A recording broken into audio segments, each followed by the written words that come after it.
الحمد لله كفى وسلام على عباده الذين اصطفى أما بعد فأعوذ بالله من الشيطان الرجيم بسم الله الرحمن الرحيم ولسوف يعطيك ربك فترضى صدق الله العظيم. بعد توحید کے متوالوں، شمع رسالت کے پروانوں، اولیاء امت کے دیوانوں، قرآن کریم کے فداکاروں، شہدائے ملت کے طلبگاروں، غوث اعظم محی الدین کے طلبگاروں، خواجہ غریب نواز معین الدین چشتی کے متوالوں، انیس بے کساں چارہ دار بندہ، وقار دو جہاں، سرور کون و مقام، مالک انیس و جاں، غریبوں کے غم گسار، بے کسوں کے مددگار، مریضوں فقیروں پر رحم کھانے والے، یتیموں بیواؤں کے فریاد سننے والے، مسیحا جن کو خدا نے دو جہاں کا مالک و مختار بنا کر بھیجا، یعنی سید ابرار و اخیار، شہنشاہ ذیوقار، رہبر اعظم، میر اعظم، دستگیر اعظم، انیس الغرابین، مراد المشتاقین، جان عالمین، شفیع المذنبین، فخر آدم، بنی آدم، باعث ایجاد عالم، نور مجسم، سید الثقلین، منبع جود و عطا، فخر انبیاء، صبح کائنات کے شمس الضحیٰ، شام کائنات کے بدر الدجا، محمد عربی فدا صلی اللہ تعالی علیہ وسلم کی بارگاہ علی پر وقار میں جن کے صدقے میں چاند کو روشنی ملی، جن کے صدقے میں قرآن ملا، جن کے صدقے میں ایمان ملا، کلمہ ملا، نماز ملی اور دنیا کی ساری چیزیں ملی. اور اگر اس دھرتی پر رسول اعظم صلی اللہ علیہ وسلم تشریف نہ لاتے تو یاد رکھیے دنیا کی کوئی چیز نہ ملتی، کیونکہ خدا بند قدوس نے فرمایا ہے کہ اگر اس دنیا میں رسول کو پیدا کرنا مقصود نہ ہوتا تو میں دنیا کی کوئی چیز پیدا نہ کرتا. تو دوستو یہاں پر بات سمجھ میں آ گئی کہ اگر خدا رسول کو نہ بھیجتا تو اس دنیا میں کوئی چیز نہ ہوتی. بہرحال عزیزان گرامی، آئیے عقیدت و محبت کے ساتھ جھوم کر درود پاک پڑھیں. اللہم صلی علی سیدنا مولانا محمد وبارک وسلم صلاۃ و سلاما علیک یا رسول اللہ صلی اللہ تعالی علیہ وسلم. حضرات گرامی، دنیا میں بسنے والا ہر انسان چاہے بڑا ہو یا چھوٹا، غریب ہو یا امیر، مسکین ہو یا لاچار، بھیک مانگنے والا ہو یا دینے والا، سخی ہو یا بخیل، ادنا ہو یا اعلیٰ، بادشاہ ہو یا وزیر، ملک کا رکھوالا ہو یا رعایا، حکومت کا پاسبان ہو یا سیاست کا نگہبان، محتاج ہو یا غنی، مشرقی ہو یا مغربی، شمالی ہو یا جنوبی، عربی ہو یا عجمی، ہندوستانی ہو یا پاکستانی، ترکی ہو یا عراقی، ایرانی ہو یا سعودی، چینی ہو یا روسی، بنگلہ دیشی ہو یا نیپالی، ترکستانی ہو یا جلستانی، جاپانی ہو کویتی، امریکی ہو یا اسرائیلی، لندنی ہو یا ہالینڈی، افسر ہو یا پولیس، بچہ ہو یا جوان، حافظ ہو یا قاری، عالم ہو یا جاہل، مفتی ہو یا قاضی، صدیق اکبر ہو یا فاروق اعظم، عثمان غنی ہو یا علی مرتضی، امام حسین ہو یا شہید اعظم، امام اعظم ہو یا غوث اعظم، غریب نواز ہو یا صابر کلیری، نظام الدین اولیاء ہو یا بابا تاج الدین، حاجی ملنگ ہو یا حاجی علی مخدوم شاہ بابا، فری الدین ہو یا مخدوم سید ابو الحسن نوری، مخدوم سمنانی ہو تو حضرت آسی، مجدد اعظم ہو یا مفتی اعظم، امام احمد رضا ہو یا تیغ علی شاہ، محدث اعظم ہو یا مفتی اعظم، حجت الاسلام ہو یا صدر الشریعہ، مجاہد ملت ہو یا حافظ ملت، چاہے جو بھی ہو، بہرحال ان کے دل میں یہ تمنا ضرور پوشیدہ ہوتی ہے کہ پروردگار عالم اس سے راضی ہو جائے. اور صحیح معنوں میں ایک انسان کے عروج و ارتقاء کی سب سے بڑی معراج یہی ہے کہ اسے جسم و روح جیسی عظیم نعمتوں سے نواز کر دنیا کی بے پناہ مسرتیں بخشنے والا خالق و مالک اس سے راضی ہو جائے. مگر منزل رضا پر حضرت آمنہ کے نور نظر، حضرت عبداللہ کے لخت جگر، دائی حلیمہ کے دل کے سکون، ہم غلاموں کے آقا جناب محمد رسول اللہ صلی اللہ تعالی علیہ وسلم کی ذات مقدس سامنے آتی ہے تو معاملہ بالکل برعکس نظر آتا ہے کہ ایک طرف جميع انسان خدا کی رضا حاصل کرنے کے لیے بے چین بے قرار و خوشنو مولا کی خاطر ہر چہار جانب صائم النہار شب زندہ دار کے جلوے نظر آ رہے ہیں، تو دوسری طرف صرف ایک ایسی ذات مقدس ہے جس کی رضا خود پروردگار عالم چاہ رہا ہے۔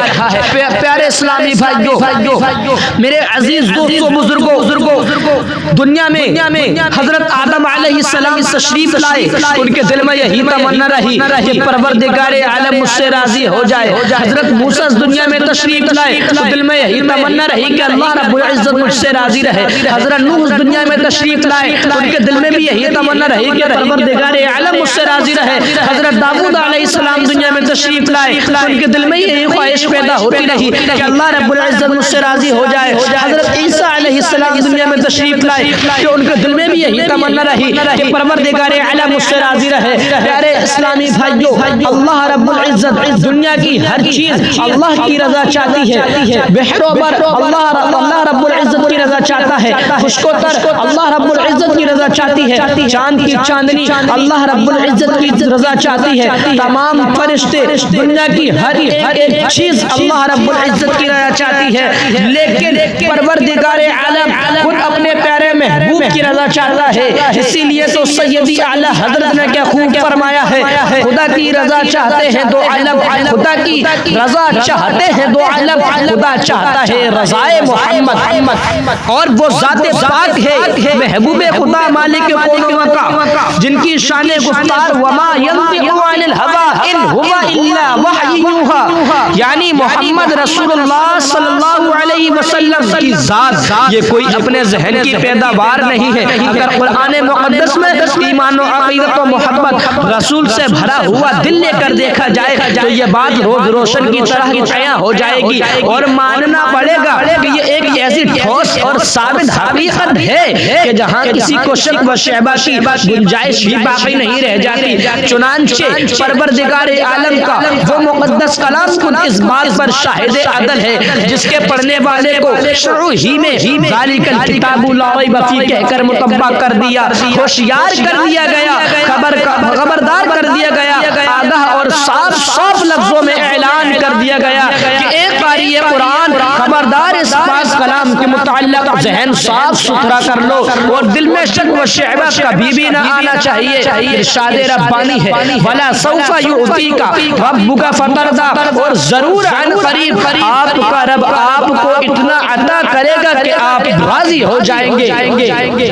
کنز الایمان اعلیٰ حضرت عقیدت و محبت میں ڈوب کر فرماتے ہیں اب آئی شفاعت کی ساعت، سب آئی ذرا چین لے میرے گھبرانے والے، رہے گا یوں ہی ان کا چرچا رہے گا، پڑے خاک ہو جائیں جل جانے والے۔ حقیقت میں مسلمان کون ہے؟ حقیقت میں مسلمان وہی ہے جو لا الہ کے ساتھ محمد عربی روحی فدا صلی اللہ تعالی علیہ وسلم سے بھی والہانہ عشق و محبت رکھتا ہو، اور ان کے لیے اپنی جان و مال آل و اولاد سب کو قربان کر دینا باعث بخشش و نجات سمجھتا ہو، اور ان کی تعظیم و تکریم عین ایمان مانتا ہو۔ ایک سوال پیدا ہوتا ہے کہ ایک شخص اپنے فرائض پنجگانہ اور ہر عبادت پورے طور پر ادا کرتا ہے، مگر سرکار دو عالم صلی اللہ تعالی علیہ وسلم کی شان میں گستاخی کرتا ہے، تو کیا اس کو مسلمان کہہ سکتے ہیں؟ تو جواب ملے گا سرکار دو عالم صلی اللہ تعالی علیہ وسلم کی شان میں گستاخی کرنے سے وہ اسلام سے خارج ہو گیا، اس کو مسلمان نہیں کہہ سکتے۔ اور ایسے موقع پر قرآن پاک بھی اعلان فرماتا ہے کہ وہ مسلمان نہیں۔ قرآن مقدس میں ایسے لوگوں کے لیے ارشاد ربانی ہے لا تعتذروا قد کفرتم بعد ایمانکم، بہانے نہ بناؤ تم کافر ہو چکے ہو مسلمان ہو کر۔ اس لیے تو سرکار اعلیٰ حضرت مجدد دین و ملت عقیدت و محبت میں ڈوب کر ارشاد فرماتے ہیں تیرا کھائے تیرے غلاموں سے الجھے ہے منکر عجب کھانے غرانے والے، تو زندہ ہے واللہ میرے چشم عالم سے چھپ جانے والے۔ بہرحال آپ نے قرآن کریم کے اعلان کو سن لیا، اب ذرا سرکار دو عالم کی حدیث پاک سماعت فرمائیں ولو بالا لشاعر محمد شعیر این کفر ان کانا ان قال بطریق احانہ۔ حضرت امیر المؤمنین سیدنا علی مرتضی کرم اللہ وجہہ الکریم فرماتے ہیں کہ حضور صلی اللہ علیہ وسلم نے اپنے دست مبارک میں اپنے اقبال لیتے ہوئے فرمایا من اذا شعرۃ من شعری فالجنۃ علیہ حرام، جامعہ صغیر جلد نمبر 2 صفحہ نمبر 145، جس نے میرے ایک بال کی بے ادبی کی تو اس پر جنت حرام ہے۔ تو دوستو جس شخص نے حضور سید المرسلین خاتم النبیین کی توہین کی، گالی دی، آپ کی ذات ستوت صفات و علا اور صاف حمیدہ میں عیب نکالا، تنقیص شان کی، یہ فعل قصداً عمدہ سہون ہو، بھاپ بھول چوک ہو، انسان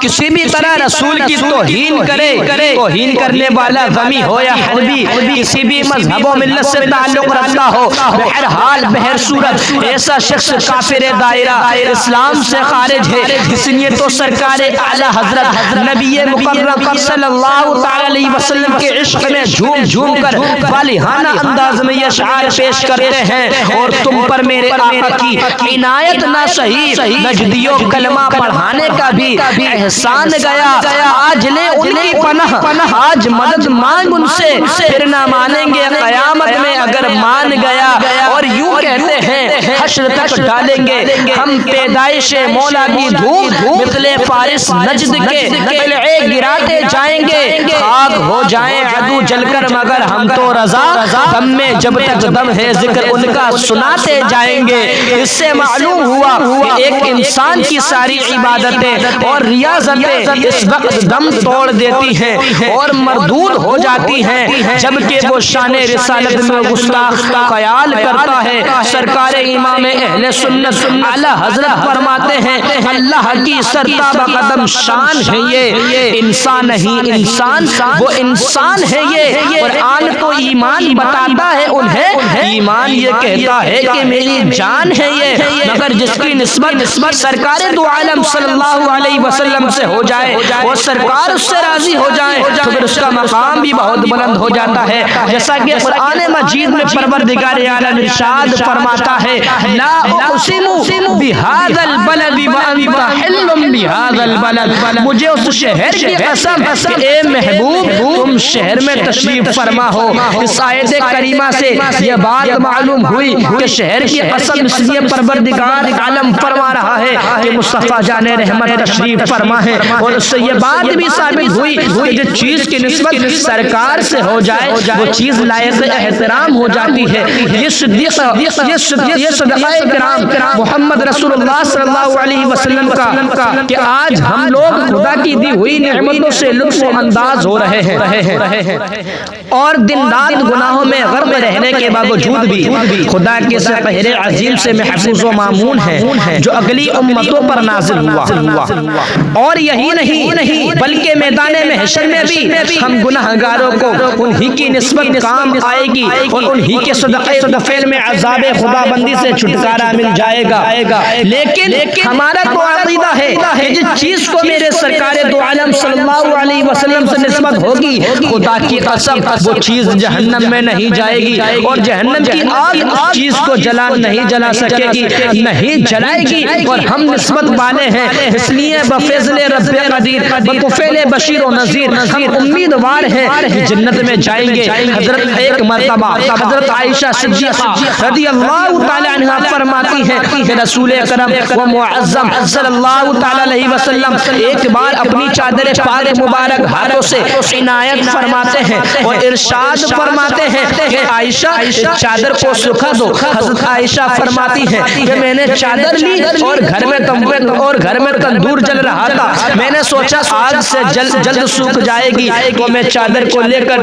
ٹہری رہی تھی، ساعتیں اور ساعین کے 1 گھنٹہ یا 2 گھنٹے اتنے میں پیارے حبیب صلی اللہ تعالی علیہ وسلم تشریف لاتے ہیں اور دریافت فرماتے ہیں کہ اے عائشہ چادر سوکھ گئی، تو میں نے عرض کیا یا رسول اللہ صلی اللہ تعالی علیہ وسلم گھر میں تندور جل رہا ہے، 1 گھنٹہ یا 2 گھنٹہ لے کر ٹہری رہی لیکن چادر سوکھنے میں نہ آئی، تو پیارے مصطفیٰ صلی اللہ علیہ وسلم مسکراتے ہیں اور ارشاد فرماتے ہیں اے عائشہ تم کو معلوم نہیں کہ نبی کے بدن سے جو کپڑا لگ جائے دنیا کی آگ کیا مجال جہنم کی آگ بھی نہیں جلا سکتی۔ حضرات آپ نے دیکھ لیا رسول گرامی صلی اللہ تعالی علیہ وسلم کی شان جب جب کپڑے کو نسبت ہو گئی تو آگ نہ جلا سکی، تو جب انسان کو آقائے دو عالم صلی اللہ علیہ وسلم سے نسبت ہو جائے تو اس شخص کو آگ کیسے جلا سکتی ہے؟ میرا ایمان کامل ہے کہ جس کو بھی رسول اکرم صلی اللہ علیہ وسلم سے نسبت ہو جائے گی جہنم میں نہیں جا سکتا۔ دوستو جب نسبت کی بات آ گئی تو کچھ اور سن لیجئے، دیکھیے حضرت امام حسن رضی اللہ تعالیٰ عنہ کو سرکار سے نسبت ہو گئی تو شہید اعظم بن کر چمکے، جب حضرت صدیق اکبر کو نسبت ہو گئی صداقت کے امام بن کر چمکے، اور جب عمر فاروق کو نسبت ہو گئی تو انصاف کے پیغمبر بن کر چمکے، اور حضرت عثمان غنی کو نسبت ہو گئی تو صحابت کے تاجدار بن کر چمکے، اور حضرت علی کرم اللہ وجہ الکریم کو نسبت مل گئی تو علم کے سمندر بن کر چمکے، دنیا میں جلوہ گر ہوئے۔ اور آگے چلیے اجی غوث اعظم پیر روشن ضمیر کو جب نسبت مل گئی تو مردہ کو زندہ کرتے تھے، اور دنیا سے جانے کے بعد بھی لاکھوں کی بھیڑ مزار پر رہتی ہے، بھیڑ رہتی ہے، اور دنیا ان سے فیض حاصل کرتی ہے اور تا قیامت تک حاصل کرتی رہے گی۔ اور دیکھیے ہندوستان کے بادشاہ جن کو لوگ آج غریب نواز معین الدین چشتی کے نام سے یاد کرتے ہیں، ان کو جن سرکار دو عالم صلی اللہ علیہ وسلم سے نسبت مل گئی تو غریب نواز بن کر چمکے، اور مجدد الفا ثانی کو جب نسبت مل گئی تو مجدد الف ثانی لقب سے لوگ یاد کرتے ہیں، مخدود سمنانی کو جب نسبت مل گئی تو پوری دنیا کے لوگ سمنانی کے نام سے یاد کرتے ہیں، اور امام اہل سنت کو جب نسبت مل گئی تو آج لوگ مجدد دین و ملت عاشق رسول اعلی حضرت امام احمد رضا خان فاضل بریلوی سے یاد کرتے ہیں، وہ جب مصطفیٰ رضا خان کو نسبت مل گئی تو لوگ سیدھی و سندھی شہزادہ اعلی حضرت مفتی اعظم ہند سے جانتے ہیں، اور مولانا حبیب الرحمان کو نسبت مل گئی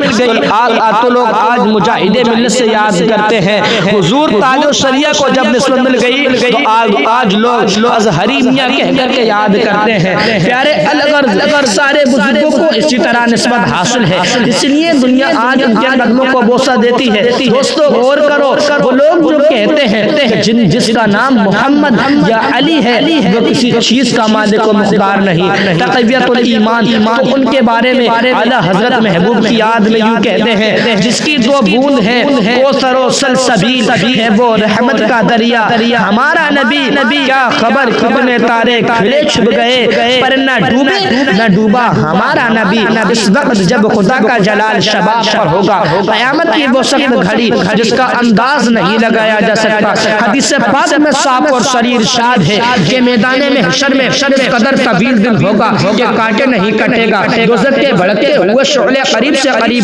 قریب اس عالم میں ہوگا کہ 10 برس کی کامل گرمی جمع کر دی جائے گی، پیاس کی وہ شدت کہ خدا اپنے حفظ و ایمان میں رکھے کہ ایسے نازک و پریشان موقع پر سبھی کو شفیع کی تلاش ہوگی جو لوگوں کو سفارش کروا کر اس مصیبت سے نجات دلوائیں گے۔ ان اعظم آفتوں سے تنگ آ کر لوگوں کا جمع غفیر وسیلہ اور شفیع کی تلاش میں جا بجا پھرے گا۔ سب سے پہلے حضرت آدم علیہ السلام کی مقدس بارگاہ میں حاضر ہوگا اور عرض کرے گا، سرکار آج ہم لوگ پریشانی کے عالم میں ہیں، لوگوں کی سفارش کر دے، مگر حضرت آدم علیہ السلام انہیں جواب دیں گے اور کہیں گے کہ آج میں اس معاملے میں آگے نہیں بڑھ سکتا، لہذا تم کہیں اور جاؤ۔ لوگوں کا یہ قافلہ دیگر انبیاء کرام کی بارگاہ میں حاضر ہوگا، مگر ہر جگہ اذهبوا الى غیری اذهبوا الى غیری اذهبوا الى غیری کی صدائیں سنا دی جائیں گی، سنائی دیں گی۔ اس پر اعلیٰ حضرت نے کیا خوب کہا ہے، اول و آخر سب کچھ جانے دیکھے بعید و قریب، غیب کی خبریں دینے والا اللہ کا حبیب، غرضی کا ہر جگہ نفسی نفسی کی صدائیں اور صحابیوں کی غیری کے الفاظ سن کر لوگوں کے دل بیٹھنے لگیں گے، نگاہیں نیچے کیے ہوئے حالت خوف و حرص میں لرزہ ترسمہ آنکھوں میں گھبراہٹ و ندامت کے آنسو بہاتے ہوئے خیر ان پریشان ٹھوکریں کھا رہے ہوں گے، نا امید کے خطرناک آندھی امید کے ٹمٹماتے ہوئے چراغ جل کر چاہ رہی ہوگی کہ اچانک انالہا کی صدائیں دل نواز فضا میں گونجتی ہوں گی، کانوں کے پردے سے ٹکرائے گی، اور جب گناہ گاروں کی نگاہیں ہنی سے بے کسا شار دردمندہ حبیب خدا شافع روز جزا صلی اللہ تعالی علیہ وسلم کے جمال و جہاں آرا پر پڑھیں گی تو بے چیک دلوں کو سکون اور بے تاب نگاہوں کو قرار آ جائے گا، اور فرتے انبساط کی لہریں دوڑ پڑیں گی اور زبان حال سے پکار اٹھیں گے کہ سب نے صفے محشر میں للکار دیا ہم کو، اے بے کسوں کے کے آقا اب تیری دعائی ہے. سرکار دو عالم صلی اللہ تعالی علیہ وسلم کو اپنے امتیوں سے اس قدر محبت ہے. سماعت فرمائے ادھر رحمت عالم صلی اللہ تعالی علیہ وسلم کی بارگاہ ہے. خدا بندی میں سجدہ فرمائیں گے مگر محبوب بیت عالم کے ندا آئے گیا. یا محمد ارفع رأسك وقل تسمع وساء تعز وشفع فاقول یا رب امتی. یعنی اللہ تبارک و تعالی رحمت عالم صلی اللہ تعالی علیہ وسلم سے بروز محشر فرمائے گا اے محمد صلی اللہ تعالی علیہ وسلم اپنا سر مبارک سجدے سے اٹھائیے, آپ کی بات سنی جائے گی اور مانگیے آپ کو دیا جائے گا. وہ شفاعت کیجیے شفاعت قبول کی جائے گی. تو میں عرض کروں گا کہ اے رب میری امت کی مغفرت فرما. اس کے بعد سرکار دو عالم صلی اللہ تعالی علیہ وسلم شفاعت فرمائیں گے. امام احمد رضا فاضل بریلوی رضی اللہ تعالی عنہ ارشاد فرماتے ہیں خدا کی رضا چاہتے ہیں دو عالم, خدا چاہتا ہے رضائے محمد.